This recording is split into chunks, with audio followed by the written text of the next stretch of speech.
Assalamu alaikum wa rahmatullahi wa barakatuh. You are listening to Al Mubarak Radio with our official partners, Interpal. Tonight, I'm your host, Dr. Abdul Basit Sheikh, bringing to you Real Talk, which comes to you every Friday at quarter past 8. So, those of you, our listeners who are actually tuning into us now or actually are watching us via YouTube, tonight, we are actually going to talk about a bill that's actually been debated and discussed in the House of Commons in the United Kingdom concerning the counter terrorism and security bill and what implications it actually has for Muslims. So, as ever on Real Talk, we basically go to the heart or the crux of the matter in terms of discussing what the implications are of the counterterrorism security bill. So, we do invite our listeners and our viewers to actually ring us in if you want to make any points, if you want to have a debate or a discussion, or make representations or points. You can always ring us in on 01924 472 776, or text us or WhatsApp us in on 07868 476 577. I'll just repeat the number again for any of our viewers, our listeners are actually joining us now on this very cold and frosty Friday evening. We are live on Al Mubarak Radio talking about the implications that Muslims and Muslim communities right across the United Kingdom are likely to face with the introduction of the counter-terrorism security bill. So you can always ring us in on 01924 472 776. So, or alternatively, if you wish to text us in or WhatsApp us in, please do so on 07868 476 577. So, most of the if we look at the United Kingdom, for example, there's approximately 5% of the total UK population comprises of Muslims. So approximately nearly 2 to 3 million Muslims actually reside officially in the United Kingdom, according to the 2011 census. And ultimately, Muslim communities are concentrated in certain areas, such as, for example, London, which has one of the largest Muslim populations in the entire country. Then, if we go, further north, for example, we, go to Birmingham, for example, Manchester, Leeds, Leicester, Glasgow, so just a few, and even Leeds, for that particular matter, and Bradford. And if you go to the northwest, for example, you will find a sizable Muslim populations in Blackburn, Bolton, and Preston, and in the greater Manchester area. That includes Manchester itself. So ultimately, Muslim communities have been here for a number of years, maybe 60 to 70 years. And ultimately, Muslims, until about 15 years ago, went about their, normal lives, went about basically just living as normal UK citizens without causing any issues or causing or having any reason to basically appear in the media for that particular matter. So if we look in the last 15 years, for example, since 9/11, 7/7, especially 7/7 in 2005, we see that the Muslim community has come under, scrutiny and ever increasing examination as far as the press and the government is actually concerned, in terms of whether Muslims and Muslim communities in particular are actually doing enough in the fight against extremism, terrorism, and radicalization for that particular matter. And this now brings us in on to the events of the last month in Paris, where, due to the actions of a number of individuals purporting to have acted in the name of Islam, that they actually, massacred 17, 18 people in the Charlie Hebdo offices in Paris.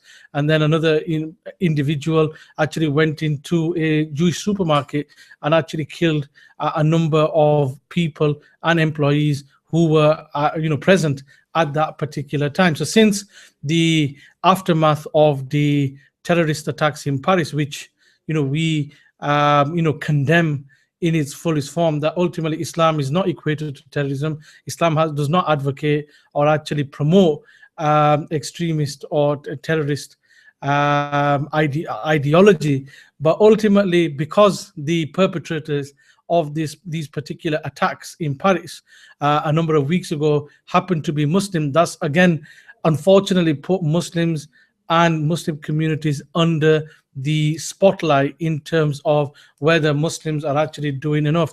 And that now brings me on to the main topic of tonight, which is the fact that when we actually look at what's been debated in Parliament in the last few weeks, that this particular bill known as the Counter-Terrorism Security Bill is actually being rushed through rather quickly in Parliament, in the House of Commons and in the House of Lords, because ultimately those of you who are not aware of British politics and the parliamentary system, that ultimately before a bill or a measure actually becomes law, it has to be introduced into Parliament, it has to be debated and scrutinized by MPs. Once that actually happens, a vote actually takes place. Then the actual bill goes to the House of Lords, where in the House of Lords, to be fair to the House of Lords, the peers and the Lords do a sterling job, a commendable job in terms of scrutinizing every minute aspect of a particular bill. And once they are actually satisfied with it, it actually goes back to Parliament. But ultimately, even the House of Lords is limited in the sense that if it actually rejects a bill 3 times, ultimately when it goes back to the House of Commons ultimately has the final power in terms of assuring that once a vote takes place, and if it goes in favor of the person that's actually proposing the bill, whether it be the government or an individual MP through a private member's bill, ultimately the bill will receive it will be passed and then ultimately receive royal assent via the Queen's speech. So ultimately this bill that is actually being debated has been described by a number of Muslims as being, one of the most chilling bills and one of the most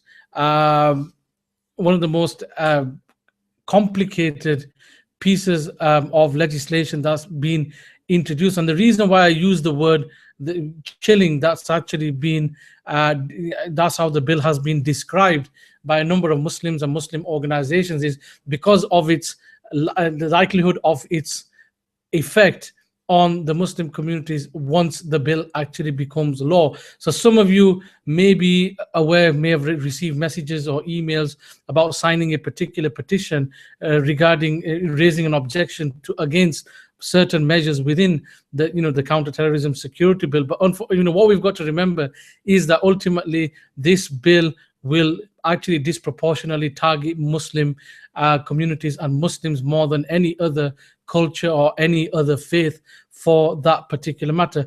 So most of our listeners may have heard of the actual bill, but probably will not be aware of what the actual detail is, what the proof of the pudding and what the actual ingredients are that actually make up this bill. So what I'm going to do for the next few moments is to actually talk about what the bill's implications are, what the bill proposes, and what the rationale behind the bill is. For example, first of all, those people who are suspected of terrorist activities, whether it be Muslim or non-Muslim, if they have actually, if they go abroad and engaged in terrorist activities, ultimately they will face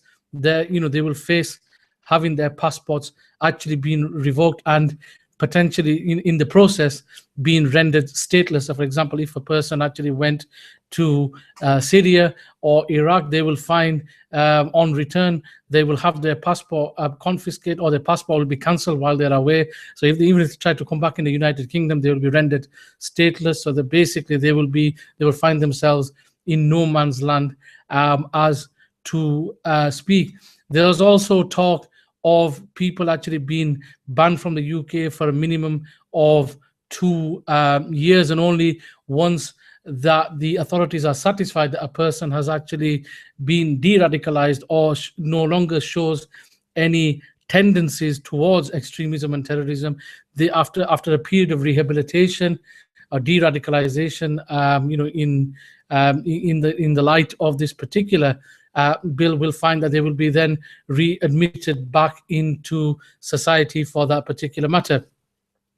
Another aspect of the actual bill that's actually going through Parliament, it requires people in positions of authority or where they are in contact with people who are more likely or are inclined to be brainwashed or be susceptible to terrorist ideology or extremist thinking, that ultimately they will find themselves being watched by people in authority. For example, what I mean by people of authority is, for example, doctors, nurses, people who work in the county, local authorities, the fire, police, teachers working in schools, teaching assistants, university lecturers, for example. Ultimately, the bill will make it a legal, will make it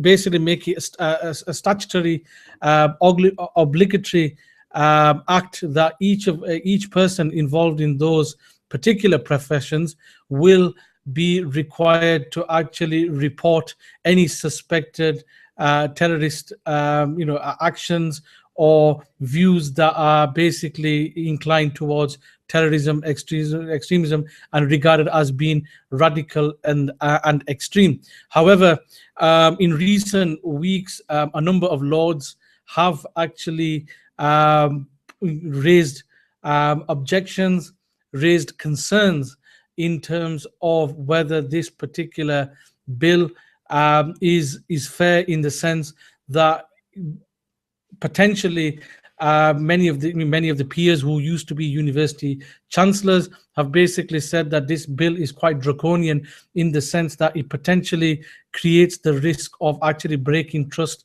and breaking the student and teacher relationship. That many students, they will be fearsome that even if they make a legitimate argument in a university or in a lecture theatre or university classroom, that ultimately even those views espoused by students, ultimately they may be well considered to be come under the definition of non-violent extremism, which is something that we will actually be coming on to later in the show. So a number of university chancellors, a number of professionals have actually have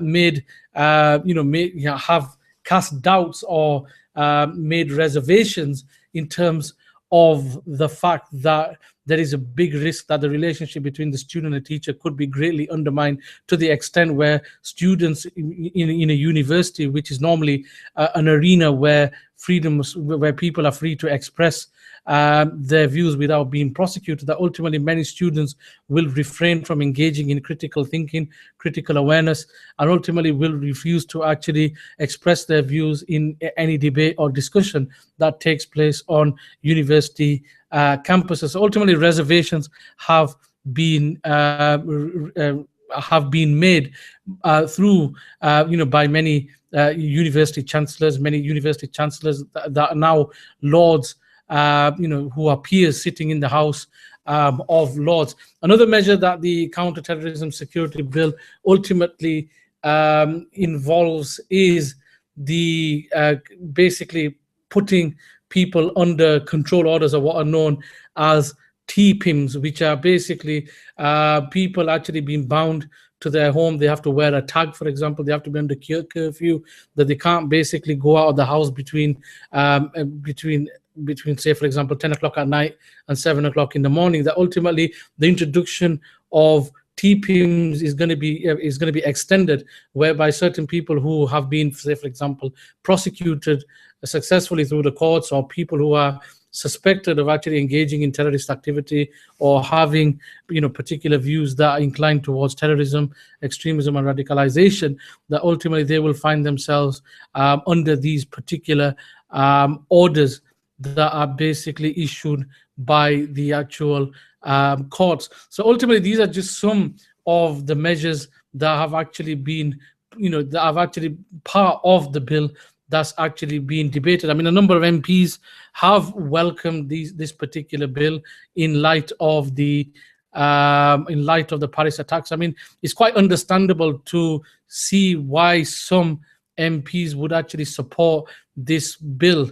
But ultimately, I mean, my view is that, for example, even though there is a security risk in this country. The government quite rightly has the duty to basically protect the state and protect the security of its citizens. No one would actually begrudge them of that. But ultimately, if the bill does become law in its current form, then ultimately there needs to be safeguards to ensure that innocent people don't actually get caught up. So, for example, if a person who is innocent, who is suspected wrongly of having engaged in terrorism or being inclined to radical or extremist views, that unfortunately we don't want to find these people being scapegoated or having their passports confiscated or being basically rendered stateless, especially when they've committed no crime. And this is one of the biggest reservations that I have in terms of this particular bill, is that there's always the potential of innocent people being caught up in this. While in fact, the government are quite right to basically bring in measures that protect the security of the country and protect the security of the citizens. But ultimately, safeguards must be put in place to ensure that innocent people don't actually get caught up in this. I mean, obviously, everybody's going to be considered a suspect today, because nobody knows who's actually, you've always got the potential of lone wolf people acting as lone wolves. I mean, ultimately, that is always a possibility that exists. That is, that is, well documented for that particular matter. But ultimately, what we've got to actually remember is that there have to be safeguards. So, for example, if a young Muslim actually goes abroad and ultimately he's innocent, he's not actually linked to any extremist or terrorist groups, he's gone abroad, say for example on a holiday to see his family, there is always the likelihood that a person could be innocently caught up in this, could actually be on his return to the UK, might find himself that his passport has actually been confiscated and is no longer allowed back into the country. So what happens then if a person becomes stateless or is rendered stateless? Where does that person actually go? Because he doesn't actually, once the passport is confiscated, the person no longer belongs to any country or state that is recognized by the United Nations or the Geneva Convention for that particular matter. So ultimately, there are concerns and concerns that basically have been expressed by many Muslims and many of those in the Muslim communities, that this bill is actually being quite rushed quite quickly through Parliament, because I mean this has been one of the few parliaments that very few pieces of legislation have actually been passed in the last 5 years due to the makeup of the government, which is a coalition between the Conservatives and the Liberal Democrats. But ultimately, what we find is that there are concerns that this bill is being rushed through rather quickly, and those who are actually pushing for the bill to be passed quickly are doing so in the hope that the general elections just around the corner. I mean, on May the 7th, people in the United Kingdom are going to go to the ballot boxes, going to the ballot box and actually going to cast their vote in terms of who they want to represent them in the seat of government for the next 5 years. So ultimately, there are concerns in terms of the fact that, what normally happens is when pieces of legislation actually rush through and become law, ultimately there's been many cases where there's been miscarriages of justice, where innocent people have got caught up, and that's basically fueled more extremism and more radicalization, especially when innocent people are actually caught up in situations where they should have been never caught up in the first place. So ultimately, one does welcome the decision to confiscate passports or to ban people from the country over a period of 2 years, especially if they have been found to have engaged in terrorist activity. Because I mean, the point is that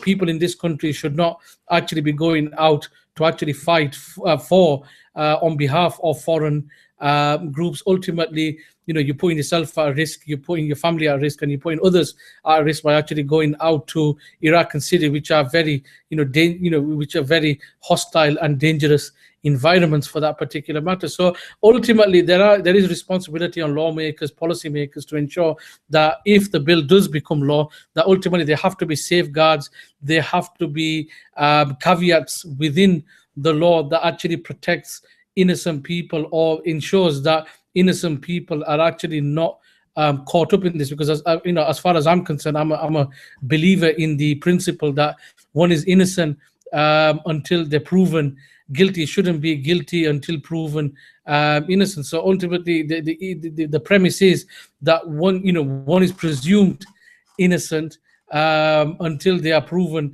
guilty. So if it's found that, for example, a number of people have gone to Iraq and Syria, have been engaged in unlawful actions, they should expect the book to be thrown at them if they try to return to the United Kingdom, because ultimately, as far as the government is concerned, Muslim communities have been allowed to basically practice their religion freely in this country. They're allowed to eat, drink, dress. They've been given freedom, more freedom. Muslims in this country have been given more freedoms than Muslims enjoy in other parts of the Arab and Muslim world. And Muslims should not actually forget that ultimately the government and the Crown have been, very supportive of how Muslims actually live in this country. They've given them a lot of freedoms that are not enjoyed by Muslims around the world. So ultimately, what we've actually got to remember is that the point is that Muslims, like non-Muslims, are against violence, against terrorism, and ultimately many Muslims share the same concerns as non-Muslims for that matter. But ultimately, but we can't hide away from the fact that the actual bill is going to end up basically snaring more Muslims than anybody else, and that's simply due to the fact that since 9/11 and 7/7, for example, it's only Muslims that basically have been involved in these plots to carry out terrorist atrocities in the UK, in the United States, Canada, parts of Africa, and Europe over the last 15 years. So it's no surprise that the bill is actually going to target Muslims once, if the bill becomes law in its current form. And I think the Muslim community needs to basically make representations to the government and say, look, we understand that security is paramount, the safety and the security of citizens and the state is paramount, but ultimately the law needs to basically have safeguards, have caveats to ensure that miscarriages of justice don't actually happen. Because ultimately, I'm a believer in civil liberties, but I also believe that the security and safety implications have to be balanced with civil liberties. I mean, ultimately, I don't want to dwell too much upon freedom of speech, because it's something that I have actually deliberated on at length over the last 2 weeks.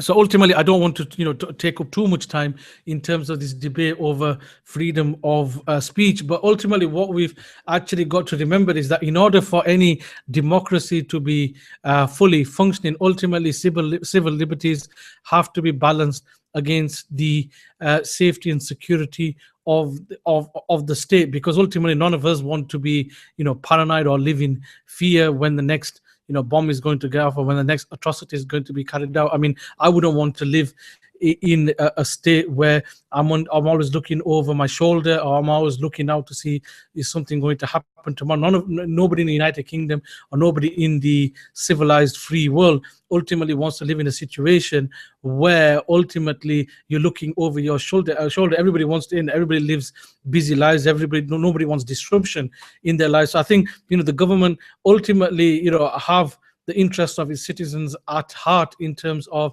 providing the provision of safety and security in the United Kingdom. But ultimately, the actual bill must ensure that it has safeguards, it has caveats in terms of ensuring that civil liberties are balanced balanced along with the safety and security of the United Kingdom for that particular matter. In terms of the confiscation of passports and obviously banning people from the United Kingdom, I think it's only right that people are only admitted back into the United Kingdom if they have actually shown that they no longer have an inclination towards extremist or violent ideologies for that particular matter. Because we've had cases where cases of blowback where people have actually been to the arenas of terror around the world and have actually come back into to the United Kingdom and have carried out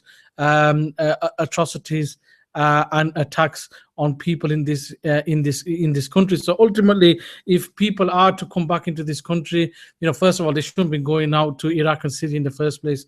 Anyway, it's due to the fact that basically the British people have no link with Syria or Iraq. So ultimately, no Muslim has a legitimate grievance or legitimate justification to actually go out to the Middle East and basically fight for groups such as ISIS or IS for that particular matter. There is no justification to actually do so. And ultimately, if you do go out there, expect to actually face the consequences on your return, because ultimately, many British Muslims, they are of Indian and Pakistani heritage. Ultimately, they don't have any relations in Syria, or they don't have no ideological link with people in Syria and in Iraq for that particular matter. And ultimately, this is, ultimately people going out to Syria and Iraq, putting themselves at risk, putting their families at risk. I mean, there's been many children who are adults now who've actually gone out to Iraq and Syria, and their parents are completely petrified and they're completely worried about what will happen to their children. I mean, the last thing you want to do is give your parents grief, give your parents, cause anxiety and stress for your parents, because we all know with anxiety and stress, you can actually become ill. And ultimately, many parents are wondered, confused, bewildered that the children were in front of them one minute, and next minute they've disappeared without even telling them where they are actually going. And ultimately, there is, we can't, Muslim communities cannot basically deny that radicalization is actually taking place in various forms through individuals who are basically who are actually brainwashing, or who are actually promoting their ideological views to impressionable young minds. Ultimately, radicalization is going on over the internet. So the Muslim community, I think, there are many in the Muslim community that have now started waking up to the dangers of radicalization, extremism, and terrorism. And ultimately, Muslims are not the fifth column. Muslims are not the enemy from within. If you speak to the vast majority of Muslims, they just want to go about their daily lives, be able to pay off the mortgage, pay off the house, pay off the car, provide a good future for their children in this country. And many Muslims are not even politically active in this country. They're basically apolitical in the sense that they don't actually get involved in political issues within within society as a whole. And vast majority of Muslims will vouch for that they just want to basically create a better future for them and a better future for their children, which is a value shared by non-Muslims for that particular matter as well. So it's at this point I'm just going to encourage our listeners or our viewers on YouTube that if you want to actually make a comment, a suggestion, or put your perspective on Real Talk, where we debate real issues that are affecting the community and the society for that matter, feel free to ring us in on 01924 472 776. I'll just repeat that number again: 01924 472 776, or text us or WhatsApp us in on 07868 476 577. I'll just repeat the number in again for anybody who wants to text us or WhatsApp us in on 07868 476 577. So ultimately, in terms of, I've dealt with the issue in terms of the confiscation of passports and the refusal of entry into the country for up to a period of 2 years. Now I'm going to move on to the second issue, which is that which is that certain people involved in various professions will be ultimately required to report behavior or report people's views to the government. I mean, ultimately, many Muslims are aware of the Prevent program, which forms part of the contest strategy devised by the Home Office, especially after the 7/7 attacks. I mean, whatever you think of prevent, ultimately, it's had its successes, and it's had its, it has its critics, and it has its supporters for that particular matter. I mean, ultimately, freedom of speech is something that is, a cherished right, a freedom that many people enjoy in Western Europe. There's certain societies in the world where freedom of speech is basically not tolerated. Even if you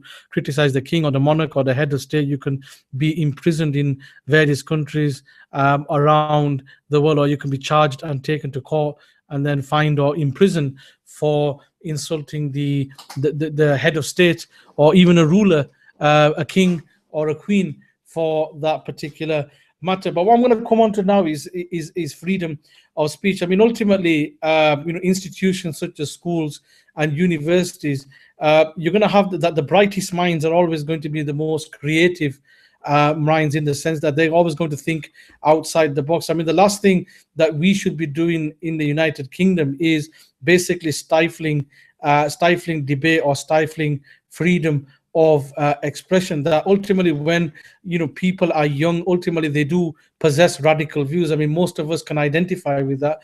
Maybe many years ago, when I mean, some of our listeners, who may be in their 30s and 40s, will remember their student days, or when they were really active in politics, or when they had radical views, which are, which they no longer probably have, as they've gone older. But it's like a rite of passage that many students or many young people have radical views. They can be, mostly left wing. So ultimately, in the confines or in the context of a university or a school, I think the worst thing we can actually do is put people off from expressing their views, as long as their views are, legitimate, reasonable, and ultimately, as long as they don't actually advocate terrorism or extremism. People should be allowed to express their views, no matter how controversial they are, because the last thing we want to do is to stifle creativity and actually stifle freedom of expression and stifle critical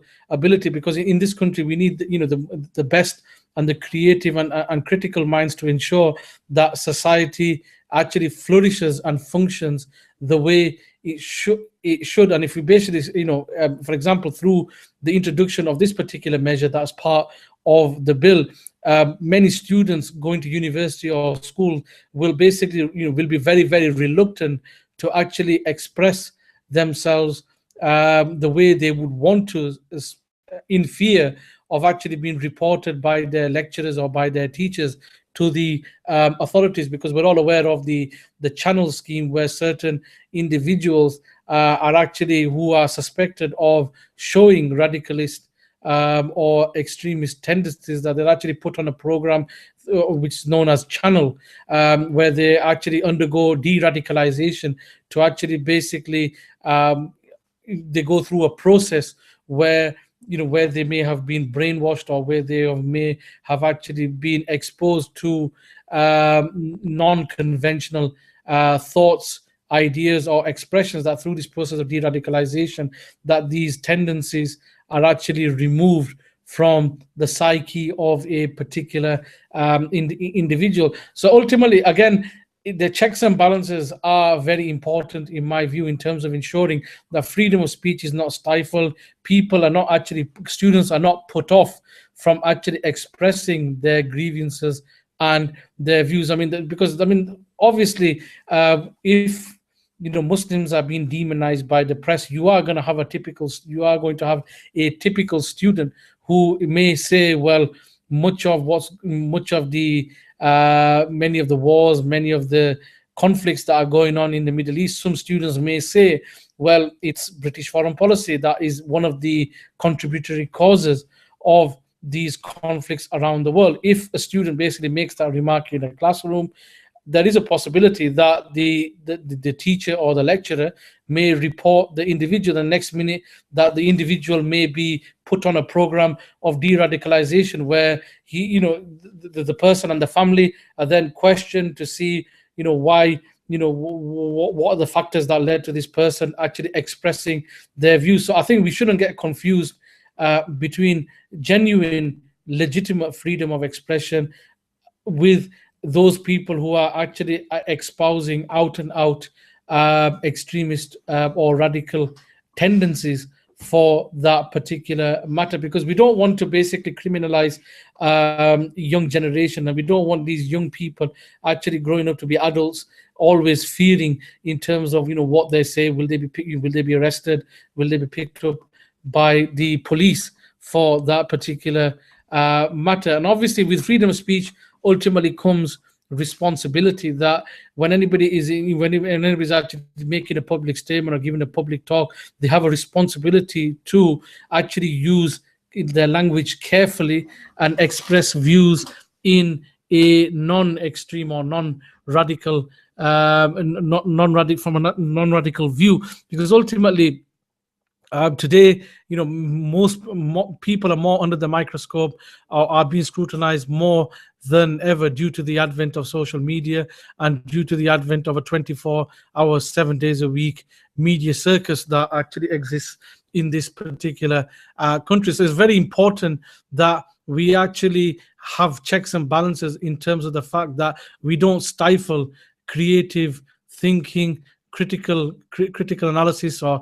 critical thinking, because where critical thinking is allowed to flourish, ultimately we create a healthy, democratic and open society. As soon as we try to basically stifle debate, or we try to put measures in place that basically stifles or makes people wary of making their views open to the public, then ultimately society will be doing itself disservice in the coming months, years, and decades for that particular matter. That, and ultimately, I mean, some Muslims are of the view that the counter-terrorism security bill is a very much a knee-jerk reaction to the events of Paris. Some may agree with that particular statement, some may not. I mean, ultimately, I'm a firm believer in respect of the fact that civil liberties have to be balanced with maintaining the security and the safety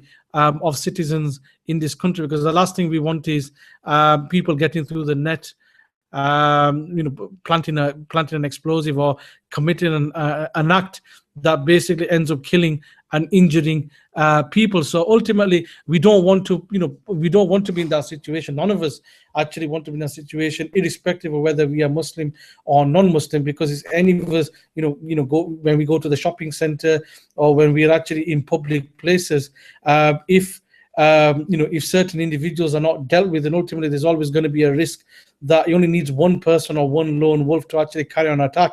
And Muslims and non-Muslims could end up basically dying or be injured or maimed as a result of the actions of these individuals. So ultimately, many Muslims ultimately will be wary of the actual bill. I think as far as my perspective is concerned on this particular show, Real Talk, that if you are introducing any piece of legislation or introducing any bill that becomes potentially a law, that ultimately it's got to have its safeguards, it's got to have its checks and balances to ensure that people are not affected disproportionately, people are not targeted unfairly, and that the rule of law takes its course, as to speak, and justice is served as we speak. Because ultimately, the last thing we want is that this bill becomes law, and then innocent people are actually caught up, and then we find that the law is actually being criticized as being unfairly targeting Muslims. So I think even now the bill, because it's at the committee stage, is being debated by Parliament. I think parliamentarians and the lawmakers and the peers have a duty to basically scrutinize each aspect of the legislation and ensure that safeguards are put in place where people are not disproportionately targeted, and ultimately the law deals with everybody in a fair and equal matter, irrespective whether you're actually a Muslim or a non-Muslim for that particular matter. Because the last thing we want is that Islam is actually being criminalized, or Muslims are being criminalized. I mean, ultimately, we've got to be honest with ourselves that the vast majority of people who actually engage in this type of activity are Muslims. And I don't need to basically apologize for that. If you really look at the events of the last 15 years, many of the terrorist atrocities that have taken place over the world have involved Muslims. Very few are Christians, very few are Jews. So it's no surprise that Muslims will find themselves under scrutiny. But ultimately, the government has and the lawmakers have a duty to actually put Muslims' minds at ease. And ultimately, Muslims will support the government where they are actually trying to ensure that the safety and security of UK citizens is actually upheld in every aspect of the word, as to speak, because Muslims are lawful, law-abiding citizens. Muslims don't seek to overthrow the government and impose Sharia in this country. There may be a handful of people like Anjem Chowdhury who may basically support those particular views, but ultimately Muslims in this country are peaceful, law-abiding citizens who basically want the best for themselves and best for their families, in respect of education, prosperity, employment, wealth. Ultimately, those are the same values that are shared by non-Muslims as well. And ultimately, what we've got to actually remember is the fact that Muslims are here to stay. They are part of the fabric of the community and the society in the United Kingdom, and Muslims do make a positive contribution in many respects in this country. Within one generation, as our speaker this afternoon pointed out, Imtiaz Amin, who's the Conservative prospective parliamentary candidate for Batley and Spen, he pointed out in the program this afternoon at 2 o'clock that ultimately many Muslims have done very well. Just after one generation, ultimately they become accountants, solicitors, dentists, lawyers, doctors. They've gone into the world of business and become very, very successful. So Muslims should be proud of the achievements, but we shouldn't rest on our laurels. That we should continue to work hard and present a peaceful and tolerant perspective of Islam and Muslims to the wider community, because it only needs one negative media headline to basically present or demonize Muslims as being extremists, terrorists, or radicals. Vast majority of Muslims are not terrorists, are not extremists, are not radical, and ultimately, they are very moderate, law-abiding, peaceful citizens. And ultimately, this is, we've got to be, very, very careful. I mean, there are Muslims out there who will criticize the whole bill, but I think ultimately, as long as safeguards and as long as caveats are put in there to actually protect against miscarriages of justice or preventing from the law to be applied unfairly or in a discriminatory manner, then I think there's no reason to object against the bill. If safeguards are actually not put in place, then there's always going to be a risk where people are actually going to be unfairly targeted or picked up, for that matter. I mean, no person deserves to have his passport rejected, taken away from just because they disagree with aspects of British foreign policy. And I think that's, rather unfair, because it undermines the principle of freedom of expression and freedom of speech for that particular matter. So ultimately, where it's proven via evidence that a person is engaged in terrorist activity, then they deserve to actually have the book thrown at them, literally speaking. That ultimately, Muslims should not betray the country. Muslims should not betray the government, especially in relation to the freedoms given to Muslims, because I challenge anybody to say that there's another country outside Britain that gives as many freedoms to Muslims than Muslims enjoy in the UK. I mean, I wouldn't like to live in any other country in the world, because the UK gives more freedoms to Muslims than any other country in the world, and you'd be hard pressed to actually give me a country where Muslims enjoy more freedom. Muslims can listen to the call to prayer through the receiver, from the mosque megaphones. Muslims can pray freely their 5 daily prayers. Muslims can actually recite the Quran. They can go about their daily life. They can drink what they want, eat what they want. They can wear what they want. Ultimately, all these freedoms are given to Muslims in this country. So I'm not basically I'm not apologizing. I'm not an apologist for the state. But ultimately, Muslims need to, deal with things in a proportionate manner, and ultimately, be, once, or always think about the actions of the consequences. So we've only got 2 minutes to go. So I would actually now like to wind up the actual program as to speak. So I hope you've actually enjoyed tonight's program. And ultimately, this was tonight's program. Those of you who are actually joining us just now, ultimately the program was looking at the implications of the counterterrorism and security bill. And I think Muslims need to make representations to their MPs, to their councillors, to the government, the Home Secretary, and make it clear that if they are unhappy about certain aspects of the bill, then representations need to be made by Muslim organizations. Because once the bill goes through, then ultimately, once the law is passed, it's very difficult to actually bring amendments at a later stage, or it can take many years for amendments to actually be made to a particular piece of legislation. So Muslims, especially those of you who are running organizations, who are part of organizations, ultimately you need to make your representations in writing clear to the proportion, to the appropriate agencies. Also sign the petitions that a number of Muslim organizations have actually set up, and ultimately, the Muslims as well as non-Muslims have a right to scrutinize particular bills. Anything that's actually been proposed, Muslims do have a right to basically express their views and their concerns, because ultimately, once a bill becomes law, it can be very, very difficult to actually get things overturned at a later stage. So prevention is better than the cure. And ultimately, on that note, I will actually end the actual program. So until next Friday for next week's until next week.